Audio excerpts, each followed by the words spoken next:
Chapter 13. We were gonna visit the Undertaker. Oh man, what's gonna happen? I don't know. Well, I do know, but what? Okay. All right. I just want to see how much I want to read today. That's all I want to see.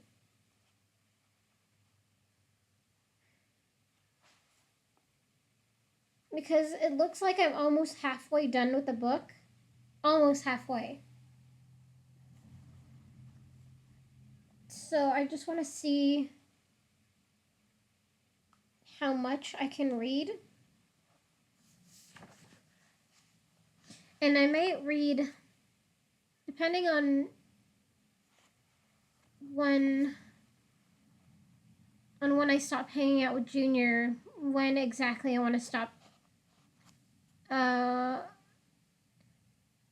Depending on when I come back home from hanging out with Junior, I want to read again, but we'll see about that, because we'll see. All right. So, let me bring that water closer to me. Okay.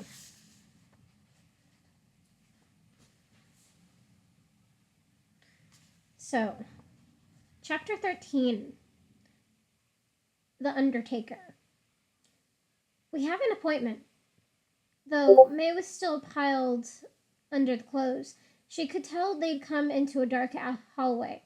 A few moments ago, she'd heard a knock creak open, a few moments ago, she heard a dark man.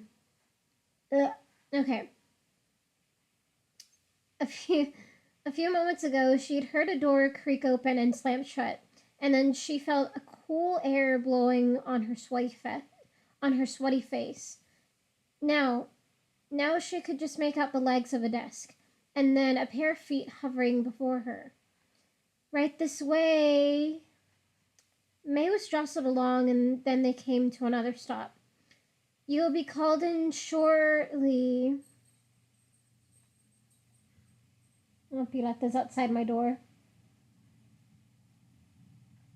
Another creaking door sound, and then the clothes over her head were pulled out of the way, and Pumpkin smiled down at her. How are you?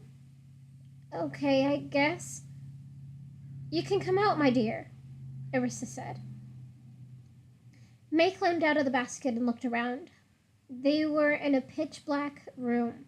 She couldn't see anything but Pumpkin and Arista sitting next to each other, and a glowing sign that read, 2,007,998 souls served. Arista? May whispered. Back at the bookstore. Ding, ding, ding. A list unrolled before them in the dark. Rules of the Undertaker. Please extinguish any burning body parts before entering. Please, no cameras. The Undertaker, while extremely good-looking, will not show up in photographs. Under the Psychic Privacy Act, views of your past, present, and future are protected. No talking in the waiting room. Anyone not following these rules will be subject to possible mutilation and a fine. Looking back and forth between Arista, who sat calmly and gravely, and Pumpkin, who no longer seemed afraid, but curious, swinging his legs and looking around the room as if they were at a picnic, May said, "But that book." "Silence!" The voice that came out was so loud it made the walls shake. Pumpkin shook with them. Pumpkin shook with them. He sat on his hands.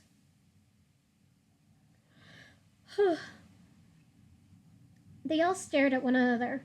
May bursting with the news of what she'd seen. Just then, ahead of them, the darkness began to open up, one section at a time, like puzzle pieces of light being put together. The pieces formed a childlike shape, with skinny legs and a bob haircut. It was the shape of May, glowing blue before them. Oh, great.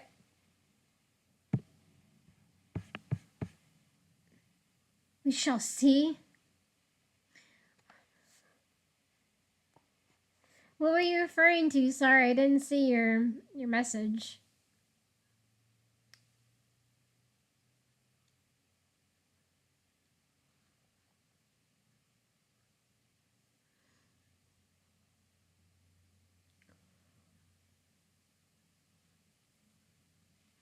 We shall see. Nice. All right.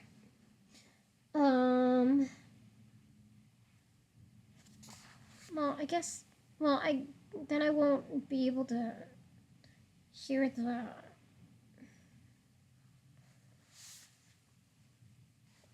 Yeah, that's fine like that.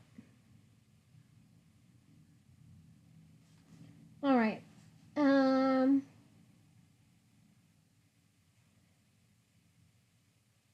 It was the shape of May, glowing blue before them. The sign above it announcing the number of served souls dinged to 2,007,999. May looked from Pumpkin to Arista, who nodded to her, then back to the cutout May in the darkness. She walked up to the opening and squeezed through. It was a perfect fit. May was in sunlight. All around her were white, fluffy clouds. Her feet appeared to be standing on nothing. A red velvet couch sat a few feet away, and on it, a figure in a long black robe, a black hood obscuring its face in an oval of darkness. Its hands gently stroking. Hold on, I gotta readjust myself. Oh, God.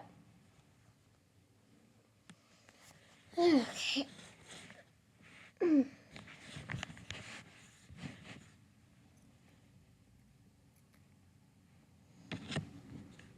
All right.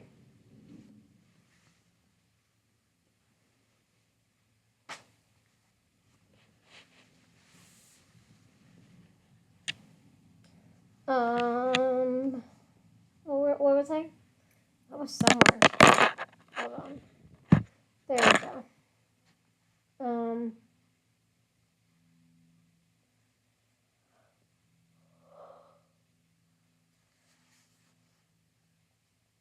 A red velvet couch sat a few feet away, and on it, a figure in a long black robe, a black hood obscuring its face in an oval of darkness, its hands gently stroking a sharp, gleaming scythe. May shrank back just as the figure sat up and reached for its hood. She took a few more steps backward, but her feet began to sink.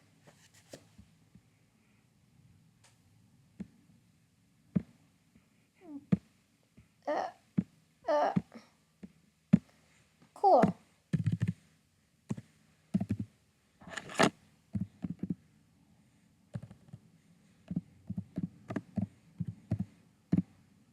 That's totes okay.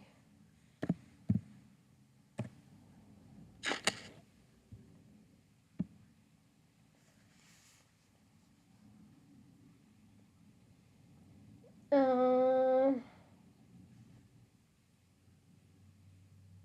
uh,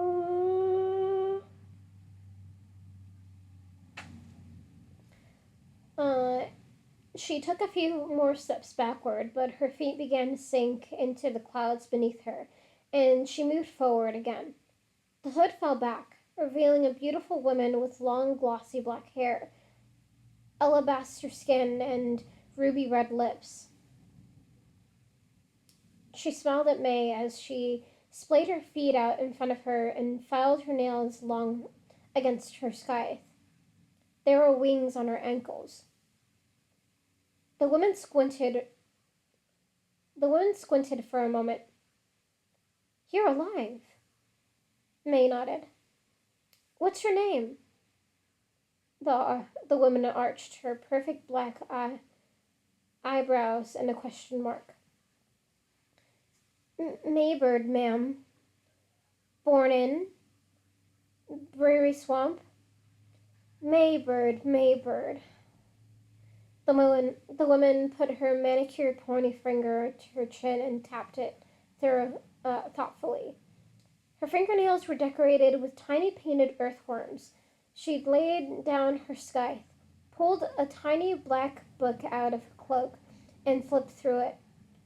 Ah, yes, yes. May Ellen Bird from West Virginia. You're early.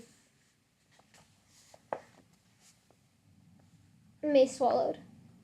Arista made an appointment. You shouldn't be dead for 83 more years. And to show up here alive at a time when it couldn't be more dangerous. The woman shook her head. May shrunk under her disapproval. What are we going to do with you? She swept off the couch and sashayed across the clouds at their feet, a few snakes unfurling themselves in a trail behind her. Do you mind if I take a look at your past, present, and future? You have the right to refuse, and the privacy clause keeps me from seeing too many personal details. May nodded, dazed. The woman crouched and looked into May's eyes, squinting thoughtfully. Ah, yes, the portal. Interesting. You seem so timid, but... May couldn't stop marveling at how beautiful the woman was, and then at her cloak and her scythe. Is it scythe or scythe? Because I think it's scythe, but it might be scythe. Does it have the sk, or does it have like...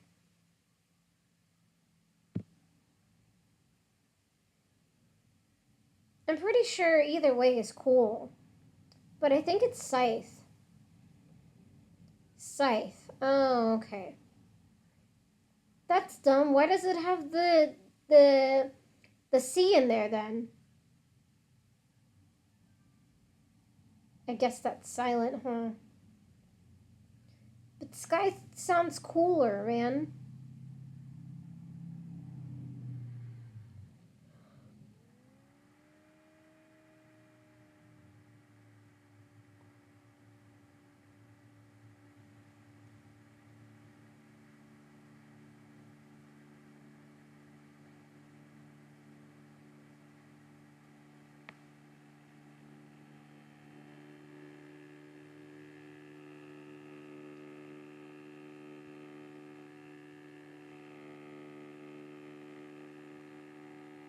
I don't know, man.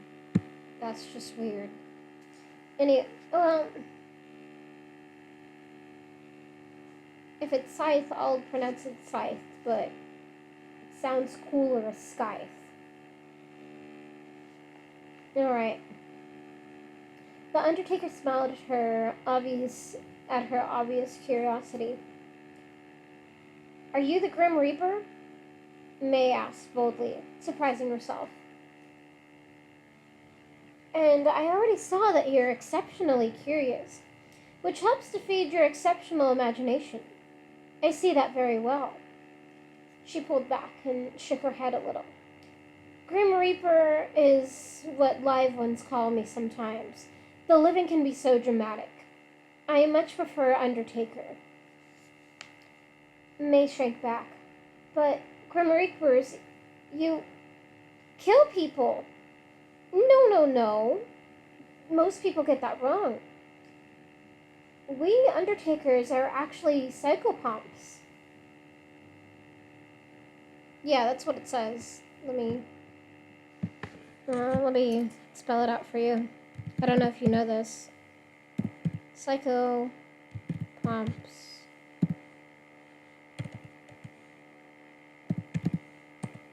Psychopomps. That's what it says.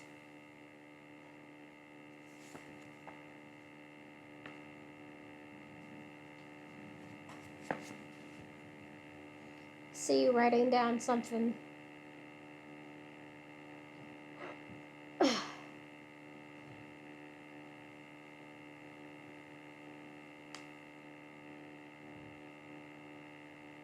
Oh, nice.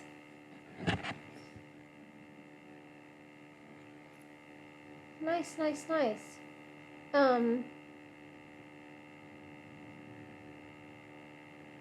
actually gonna look it up because I don't really know exactly what it is.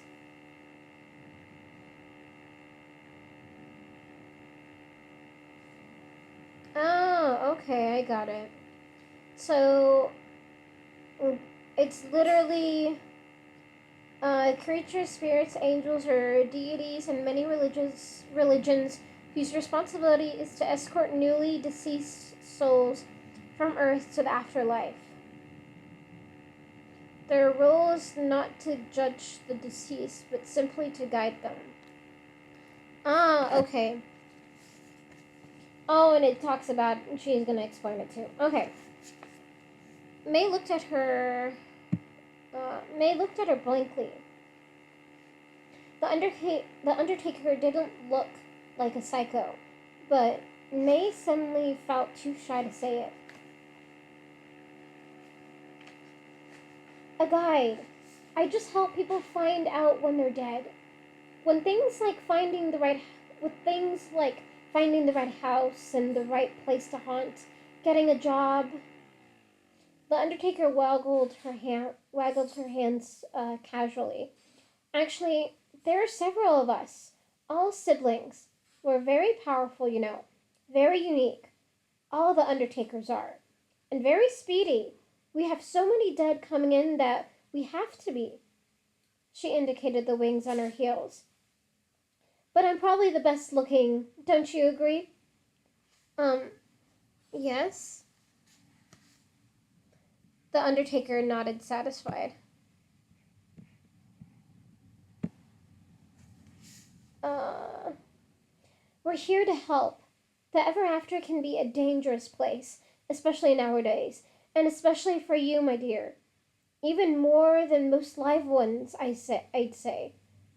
A wave of frustration ran through May. She didn't think she could take more bad news. She clenched her fists.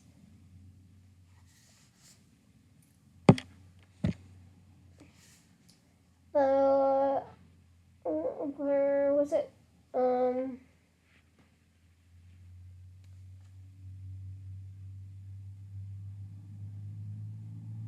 The woman squinted into her eyes again. There are powerful spirits around you. Who are they? May shrugged, feeling on the spot and nervous. The Undertaker frowned more deeply, and then May remembered. I got a letter. May reached into her pocket to pull it out, but the Undertaker held her hand in a stop motion. I see it in your file. Hold on. Then she tossed her head back, letting her long black hair swish out behind her. She looked at May for a long time. Now that May was staring into her eyeballs, she could see motion in them. She gasped. There was May, a horrible black dog lunging at her and shattering glass, and a boy surrounded by light. The Undertaker grew very grave and held out her hand for the letter, then read it a few times. Finally, she folded it up solemnly. May, this is very big. It means you are attached to a powerful spirit. What kind of spirit? The Undertaker ran a hand along her scythe again, thoughtfully. Nobody knows much about the far north or the spirits who live there, but it's the seat of the old ways. All the old rules come from there. And the Lady of the North Farm is the oldest and most powerful of its spirits. She's a great mystery. To say that she needs you, well, I don't understand it. It means you are surrounded by power, certainly, but I'm afraid it also means you are surrounded by great danger. The lady is dangerous? The Undertaker took May's hand. I couldn't say. It's not that simple, and I really don't know. But her enemies certainly are. Keep the letter secret. Whatever it means, you don't have a choice. You have to go. May looked at the floor guilty. At home, it had been easy to want to help a mysterious person in trouble. It had sounded nice to be needed, but the reality was very different. I don't want to anymore. The Undertaker sighed. You won't be able to help it. She's more powerful than you can guess. I just want to go home. The Undertaker frowned again. Her eyes flashed through scenes too quickly for May to make them out. Your future profile is very confusing. I see great fear. You fear too many things. You even fear yourself. Why? May stared at her blankly. Oh, yes. You don't believe in your heart. You doubt yourself. It's a great failing. The Undertaker gazed at her solemnly. But there's also great courage. May looked at her feet.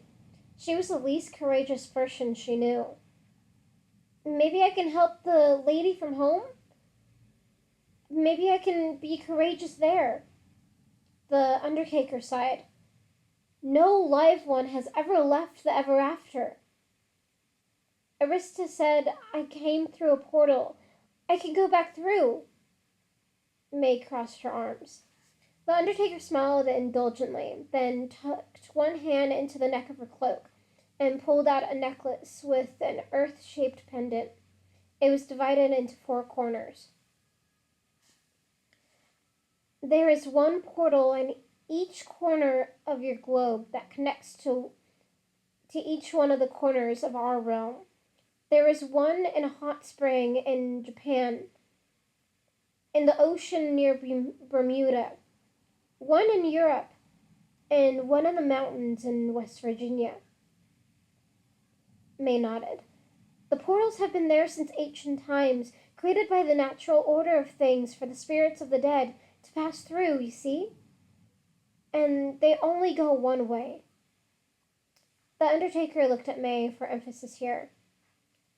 It's been that way since Earth and the Ever After have existed.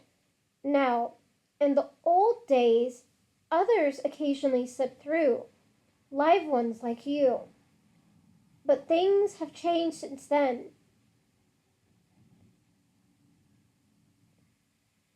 A couple hundred years ago, Bo Cleaville, you've heard of him? May nodded.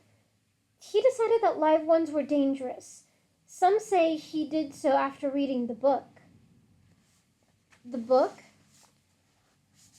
I will get to that, but first, he placed water demons at the 4 portals. Their job was to guard the entrance to the Ever After, so that no living souls could make their way through. The few that did, the bogey got them. That was about the same time that animals were banished from the Ever After. All of them except for the black shucks.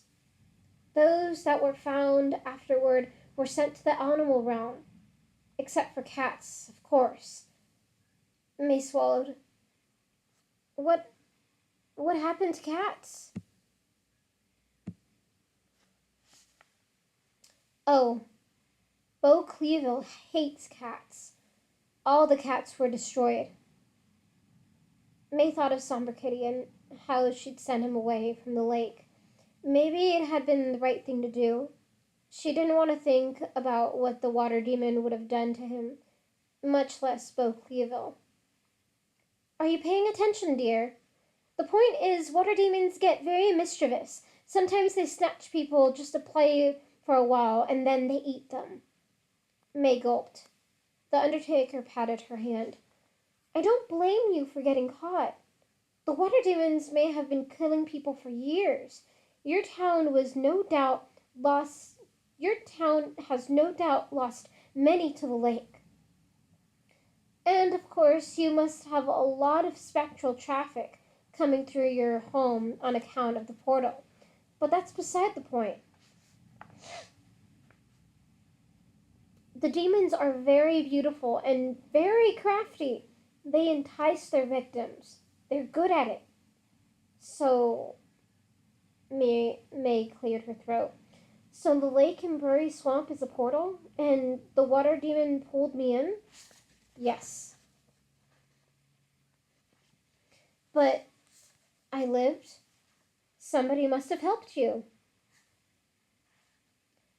May thought back to the moment where she'd gone black.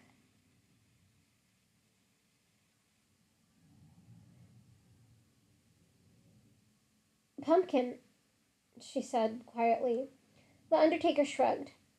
Any that make it through are destroyed by the bogey. All porters, all portal, ugh. All portals are equipped with life detectors. Though usually the water demon finishes what it starts, even if the live one makes it that far. May stared. But Aristus Globe said that there are live ones here. The Undertaker did not answer at first. There are some hiding out in the Northern Territories, perhaps, but they don't have long.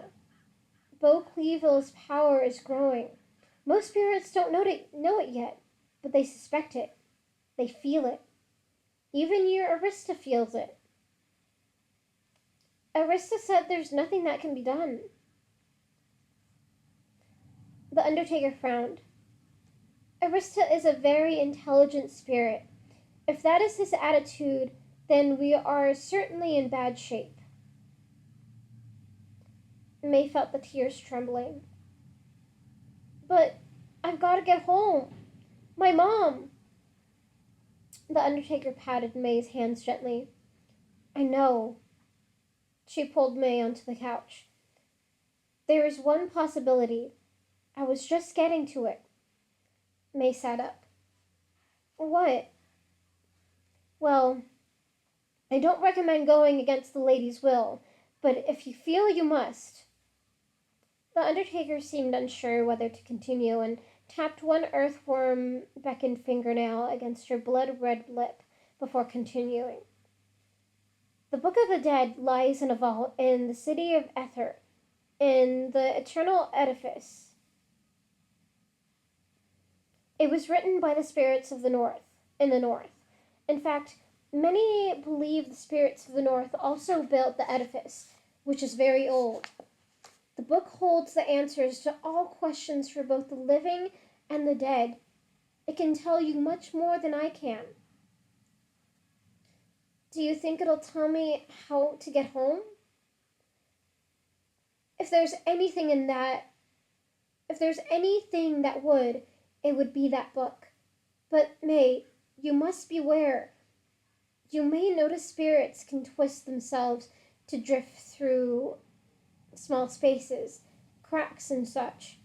But the edifice itself is airtight, and among the few who have made it to the book, even fewer have been able to open it. It chooses those who can read it. I myself tried to open it once, to find out my own future. It didn't let me, and now Bo Cleaville has control of the edifice. They stared at each other. He may already know of your arrival. If the lady of the North Farm is watching you, I don't know. I can only see shadows. I saw a book in the window shop outside.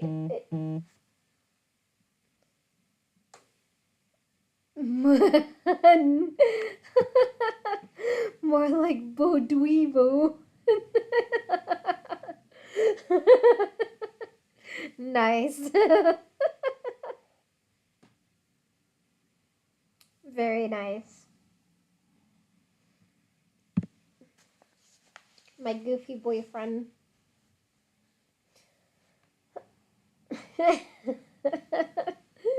Oh my god. Okay. So let me check something real fast. Just real fast. Junior was texting me, but now I was waiting on text, but he didn't text me back. Anyways, um, actually, wait, hold on. I need to put some chapstick on.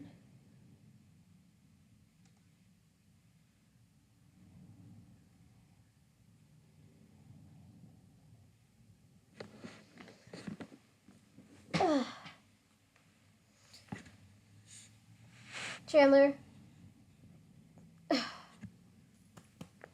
I think I might actually drink coffee today. Like actual, like Starbucks coffee. I'm not sure though. Maybe I should go with matcha or something. Just because I'm hanging out with Junior, we're gonna go to Starbucks to hang out. So I'm just like, man, coffee sounds good. Anyways. Um, I saw a book in the shop window outside. It said, "I see you." The Undertaker shrugged. A parlor trick, most likely. It probably does that to everyone. Helps to keep spirits fearful, but be wary. The Undertaker sighed. If you do choose the dangerous path to the edifice, you'll need help. There's a spirit by the name of John the Gibber in a town called Nine Knaves Grotto. If it is indeed possible to get to the book, he's your specter. She surveyed May doubtfully, as if she were about to act against her better judgment. Uh, uh, hold on. Okay. Um, she surveyed she surveyed May doubtfully, as if she were about to act against her better judgment. Here. The Undertaker reached into her cloak and pulled out a handful of dust. She blew on the sand, and it scattered out in front of her, separating into various mounds and dips and curves. A tiny set of black cliffs formed along a big black spot. A tiny road wove along the other side of the cliffs, and tiny towns popped along with it. Each town had one little house marked with a tiny cloaked person. She traced a path with a jagged fingernail. This is the way, via the road. But if you choose to do this, you must stay away from the towns. Most spirits have learned to fear live ones, and they'll call on the bogey if they so much set eyes on you. You were very lucky at the Spectroplex, but because you were surrounded by the newly dead. But the road is full of danger, and it's not an option. She pointed to the miniature slate gray cliffs that rose Above the road. The cliffs are faster, but they hold many villages. On account of the view being so nice, it's prime real estate and will leave you almost as exposed as the roads. She paused thoughtfully. Her pointer finger drifted along a stretch of thin shore beside a strange black blotch. Yes, the best way is along the beach, but you should stay within the shadow of the cliffs so that no one. Hold on. I gotta readjust again. There we go.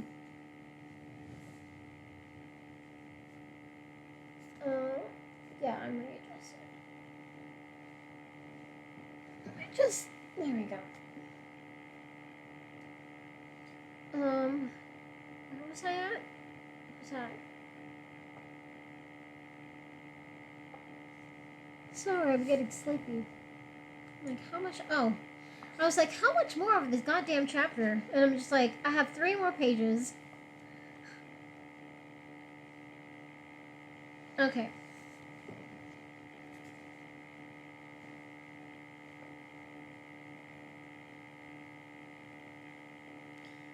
Um.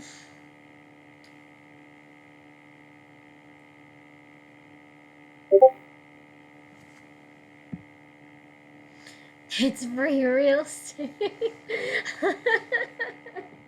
Yep. Yep, it is.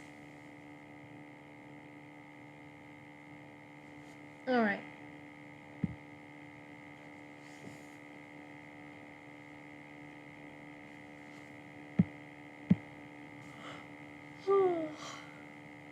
Alright.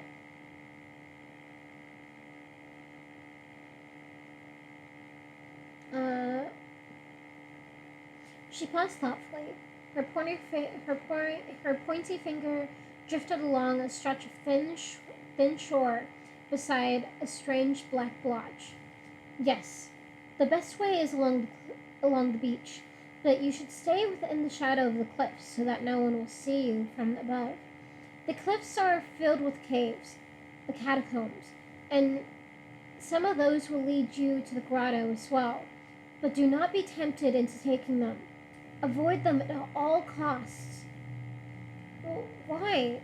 May asked. We don't know what lurks inside, but I fear whatever it is treacherous.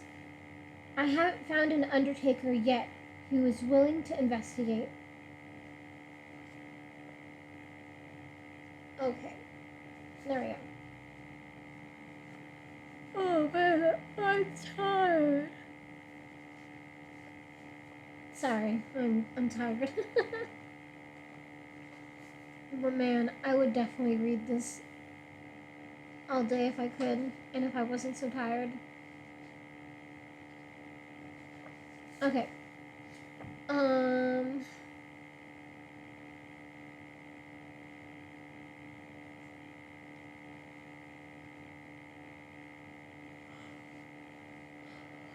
Sorry.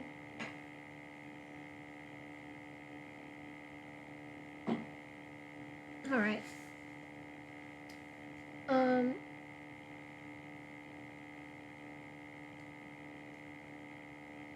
May nodded. Everything in the ever after seemed treacherous. She was beginning to feel dizzy. Each word the Undertaker said made getting home sound more and more impossible. The Undertaker continued tracing the path along the beach with her finger to a dip where the cliffs pulled away from the sea. And then she grew grave again. May, I must tell you again that if the spirits of the North Farm want you, I don't believe you will be able to resist them. So I need to warn you. I hear things have changed a lot beyond the city. It could be that things with your northern spirits have changed too. I can't make it out. All I see is shadows. But I hear strange reports. It could have to do with Bo Cleaville. I see dark things ahead for all of us. The Undertaker was grave, shaking her head. And I see danger all around you. I can't see details very far ahead. There will be heartache. You will lose friends. I'm sorry.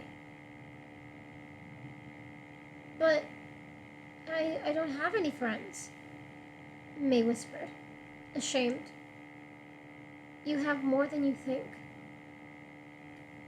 Tears trembled on the edges of May's eyes. She surveyed the map, the vastness of it. She had never felt more alone. I can't do it. I'll never be able to do it. There's gotta be something easier. The Undertaker only stared at her with beautiful, sympathetic eyes. A bell sounded through the clouds. The Undertaker, under a heavy mood, patted her shoulder. I'm sorry, but your time is up. She stood up, stretching her arm toward the maze-shaped hole, which had opened up again. The tears began to dribble down May's cheeks. I can't. Please. May. The Undertaker touched her chin and lifted her face, staring deeply into her eyes. Do you remember? She held up her hand, and in it appeared the photo of May and Summer Kitty in the woods, the one that had fallen out of May's book and caused her so much humiliation, what seemed like 100 years ago. Summer Kitty stood beside her protectively, in a bold, hairless lion. May reached out and touched the picture. It was real. Take it. It's a gift. May did, and she held it tight. You were a warrior, remember? This is to remind you that you are that girl. You are braver than you know. Please remember that. Only when you forget it will you be lost.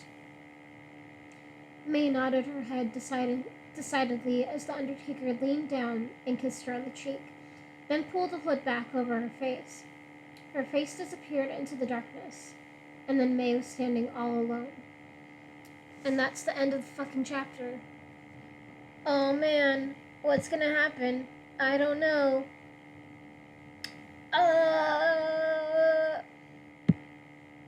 Okay. Chapter 14. The bogey arrives. Oh my god, the boogeyman, the boogeyman, the boogerman has arrived. Alright. Chapter 14. The bogey... sorry, I'm just like looking at the OBS thing, what's gonna be recorded, and it's just the mic, and I'm just like seeing how my voice is just like going to the right. I mean, to the right, and then to the left, to the right, to the left. It's fun. Hold on. Oh. Okay. So I got...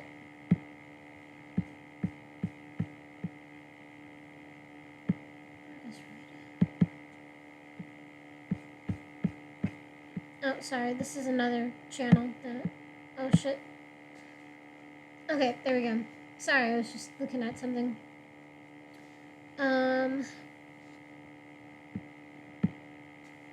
There we go. Alright, chapter 14.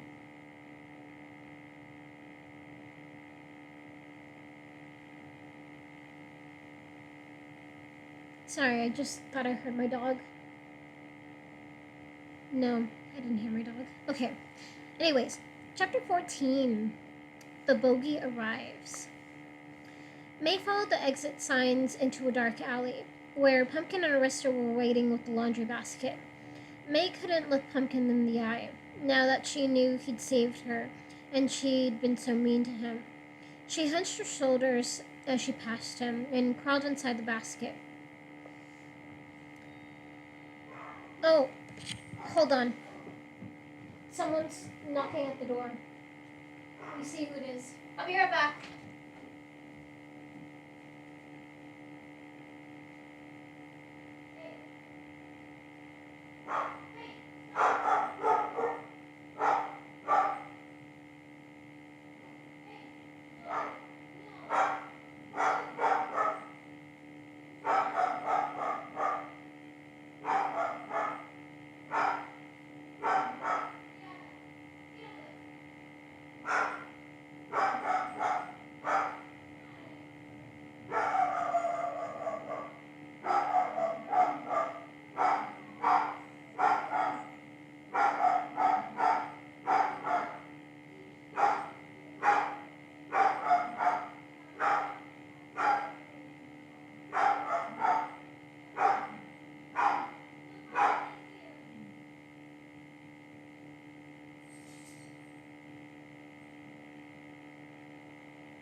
Okay, sorry about that.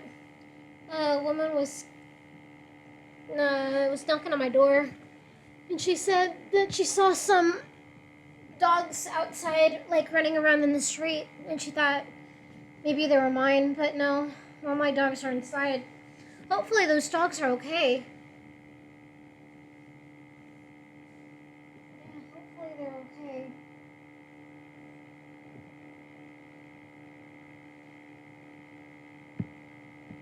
Alright, anyways, back to our regularly scheduled program. Oh, nice. Um, this book in total is no, not 100. It's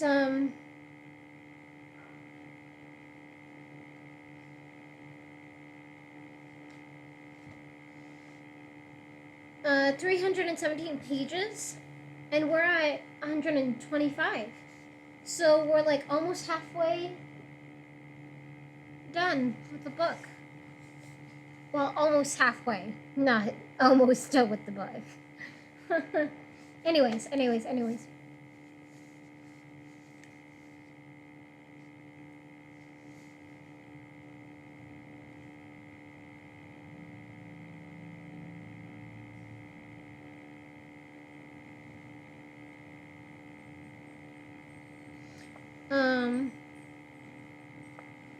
She hunched her shoulders as she passed him, and crawled inside the basket.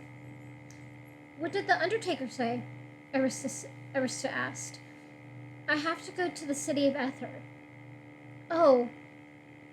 Oh my, Pumpkin said, nibbling on his fingers. Arista frowned. How on earth does she expect you to do that? The city is probably the most dangerous place in the Ever After you could be. I have to find something there. May wrapped her arms around herself.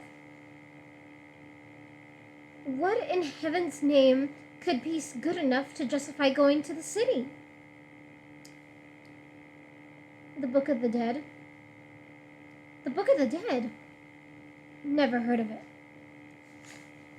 She said I need to go to Nine Knaves Grotto first, May added. Quietly unsure now and already losing her nerve. There's a man there who will help me. Nine Knaves Grotto, indeed. Well, you'll certainly never make it up there alone. You'll never make it, period. You don't know anything about the spirit realm. Even if you did, Nine Knaves Grotto can be deadly enough on its own. To any being.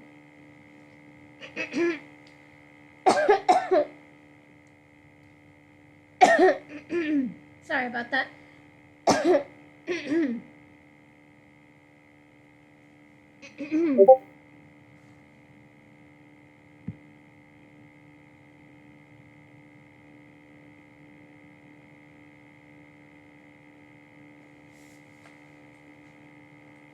I think that's just I don't think there's an actual heaven. I think that's just a saying. There's no heaven in the ever after. At least I forget if there's not, but I'm pretty sure there is not the heaven in the ever after.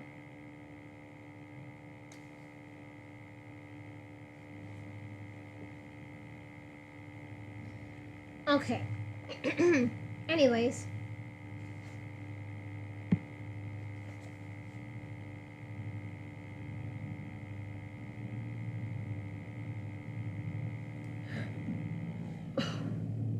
Excuse me. Oh, crap. Alright.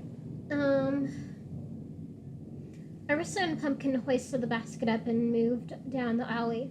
Arista buzzing thoughtfully. I'm of a mind to say I'm of a mind to say someone should go with you. He buzzed twice more. Pumpkin, you must escort May. But I... No buts. But can't you do it? I certainly can't do it. I've got bees to raise. But I'm scared of the city, and I think what happened at the lake really took it out of me. Pumpkin began to fake cough. I think I have a sinus infection too. Pumpkin, you don't have sinuses. You're going. You can come back as soon as you've helped her get to the book. Now, let's stop talking about it or someone will notice. May ducked farther into the basket as they got to the end of the alley and emerged onto the boulevard. She could see Pumpkin's side of the basket shaking. Now really, Pumpkin, get a hold of yourself. You're drawing all sorts of attention to us.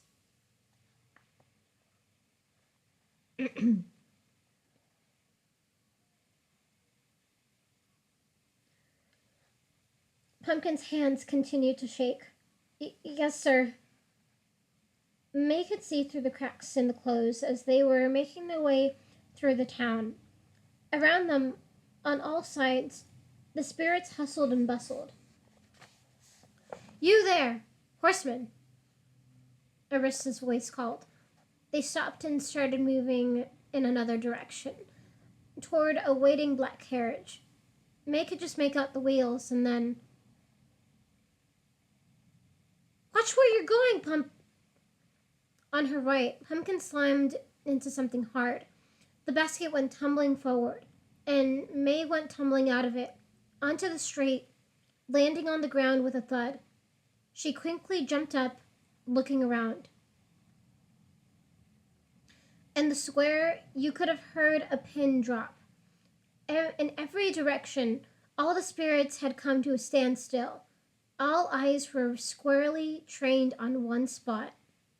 May started to back up to where the basket had fallen, as if she could crawl back in and everyone could forget the whole thing. Suddenly, a scream rang loose from one lady in a dark gray dress, and chaos broke loose.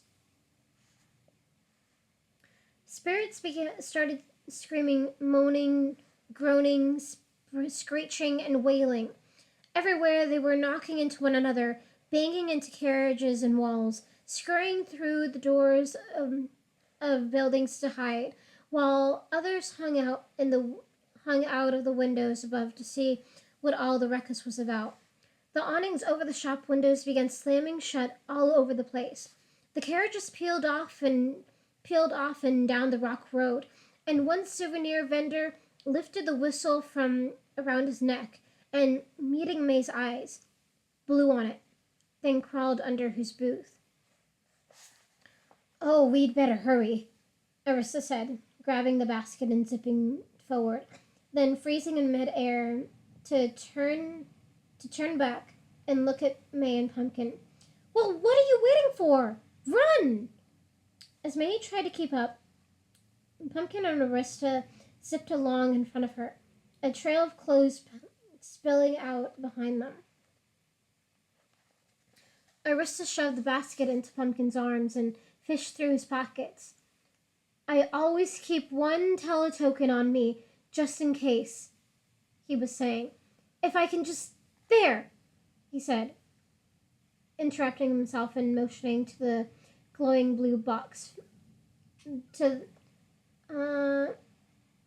said, interrupting himself and motioning to the glowing blue phone box May had noticed on the way in.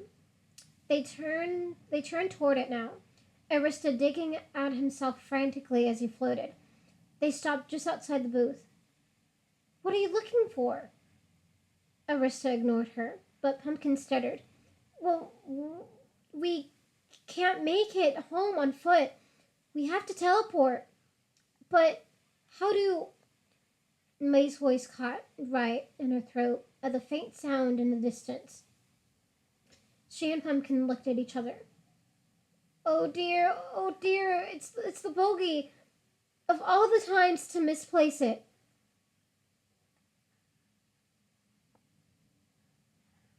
Arista clasped at himself. Sure enough, the sound got louder and more pronounced, separating itself into faint barks and yelps. May and Pumpkin looked out across the hundreds of miles of sand at the edge of town. There, in the distance, and so small it seemed like she could be imagining it, the tiniest cloud of sand rose up from the horizon. Get in! The force of Arissa's hands pushing her through the door of the booth knocked the wind right out of May. Pumpkin squeezed in behind her, then Arista. Oh, these things are always too small, he said, still digging frantically in his pockets. Oh! Oh! He looked out at the desert, his antennae twitching wildly. May appeared out through the window of the booth and across the sand. The bogey had to be moving fast. Already, May could now clearly see the cloud of sand looming larger and larger. Drat! Arista reopened the door of the booth and squeezed out. I think it was in my other robes. He started following the long trail of laundry that stretched across the sand into town, frantically yanking up this and that robe and rifling through its pockets. Crack, crack, crack. May moved to the door of the booth and leaned out.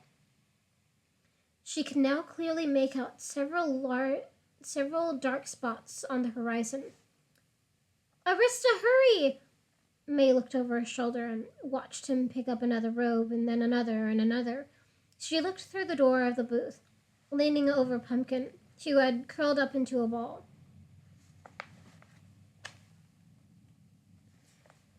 Beyond him, the bogey approached.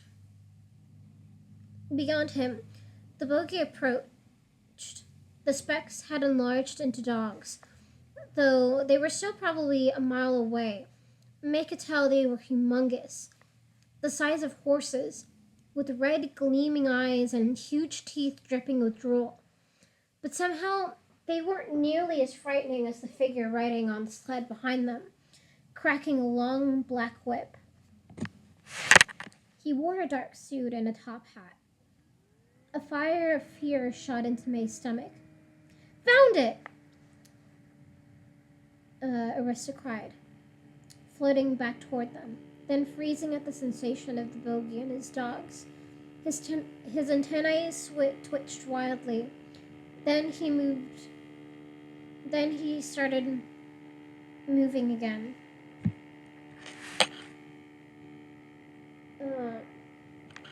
Hold on.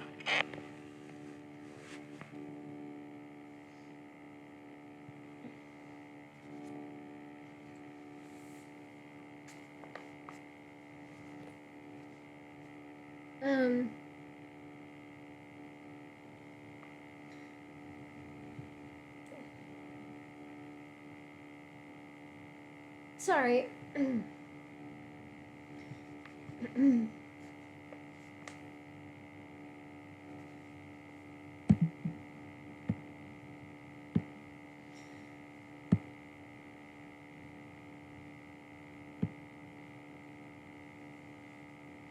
Okay, back to the story.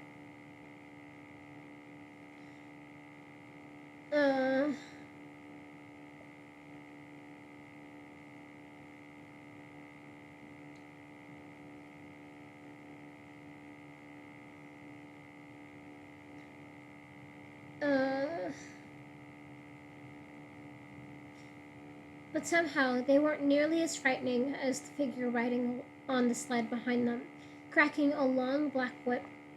He wore a dark suit and a top hat. A fireball of fear shot into May's stomach. Found it! Arista cried, floating back toward them, then freezing at the sensation of the bogey and his dogs. His antennae twitched wildly, then he started moving again, floating toward them at top speed and slamming into May with a shock. The whole booth shook. and it began to fall to the side. May could see the bogey clearly now, the sand flying out behind him in a great whirlwind. Snow white tuft hair, snow white, snow white hair tufted out under his hat. His chin stuck out long and curved at the bottom, like a hook. His eyeballs were completely white. May felt dizzy. And then, as May's legs began to sway, the bogey smiled at her, revealing rows of pointy teeth. He lifted his odd, knobby fingers to one side. He lifted his odd, knobby fingers to one side of his head and tipped his hat. He would be upon them in seconds. Arista held up the token, found the slot with one hand, and slid it in. Zap! The clock in Arista's study struck 10. May stood watching it as two tiny doors on the bottom slid open, and 10 tiny skeletons slid out to dance, circling 10 times before sliding back in. She walked back into the kitchen.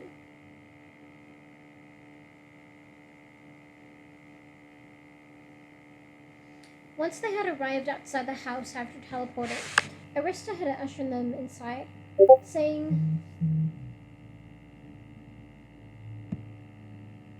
"Is Mr. X the boogeyman?" You can think of him as the boogeyman.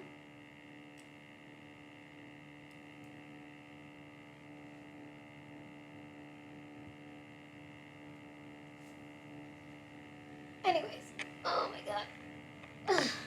Sorry, I'm just readjusting myself again. Okay.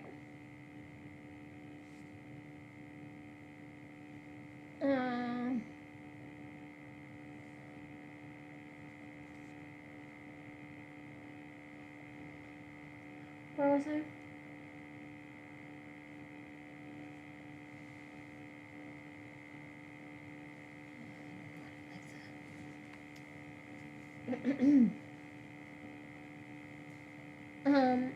Once they arrived outside the house after teleporting, Arista had ushered them inside, saying the dogs would be coming to check all the houses in the region, and that they would have to move quickly. Now, just minutes later, Pumpkin stood beside the front door, holding a knapsack. They had each packed packs full of the supplies Arista had insisted on. A bottomless water bottle, a whole slew of soul cakes and skeleton crackers, his last 2 teleport tokens, a city finder compass that had 3 points on it: right way, wrong way, scenic way, and a starlight which looked like a flashlight and was powered by cosmic dust. At first, May had been too paralyzed with fear to focus on his instructions. There we go. I need some more light. At first, May had been too paralyzed with fear to focus on his instructions. The horrible vision of the bogey was burned onto her brain.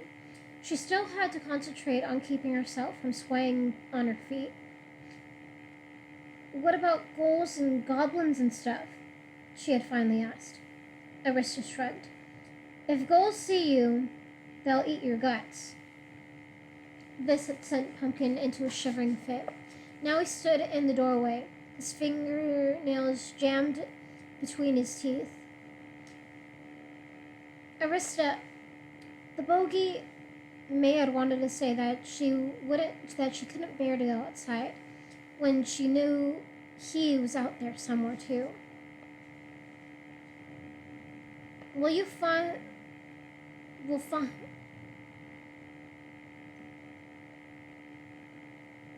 find you here if you're not if you don't get moving. Arista completed her sentence for her. Head north. That'll take you up to the sea. You won't see anyone. Hardly anyone ever goes up close to it. But keep an eye out, okay? But keep an eye out anyway. I hear there are spies in even the most remotest places. Though, I think that's probably just a rumor started by Bo Cleaville. I'll see you when you get back, Arista said, turning to Pumpkin.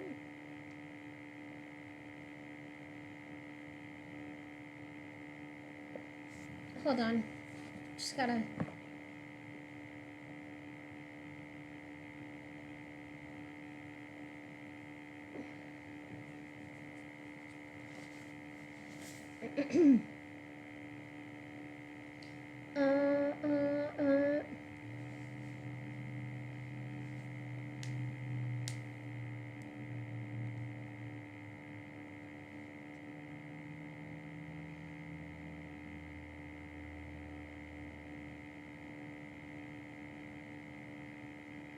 Sorry, I lost my place.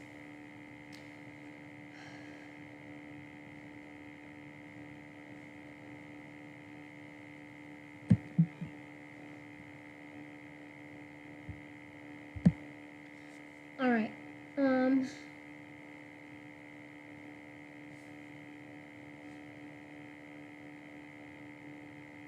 How long do you think it'll take us to get to Nine Abe's grotto? May asked, still dazed. Arista shrugged. I don't know much of the world outside Belmorte. A week or more, probably. They walked outside. The north is that way, Arista pointed. He patted May on the head. You two be careful. His antennae twitched thoughtfully. The bogey will still be in town looking for you. Don't go up anywhere near Belmorte. Write me from wherever you end up. May. Write me from wherever you end up, May. Good luck. He hugged her tightly. I hope you find your way back to your mother and your cat.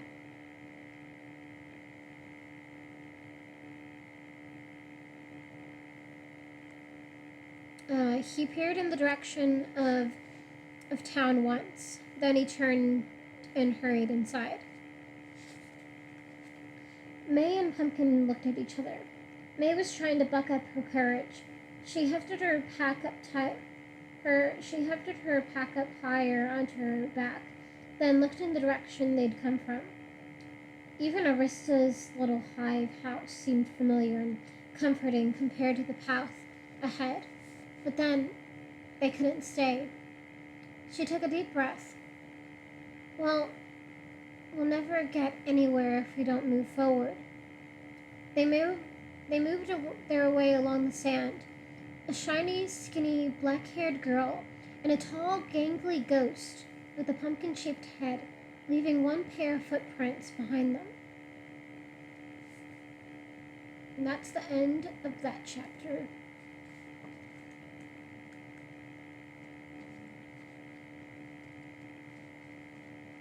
Okay, let me see how...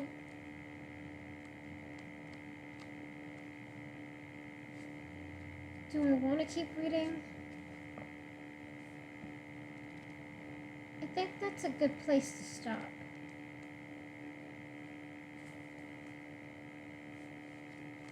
Yeah, I think the 2 chapters are good. Chapter 13 and 14.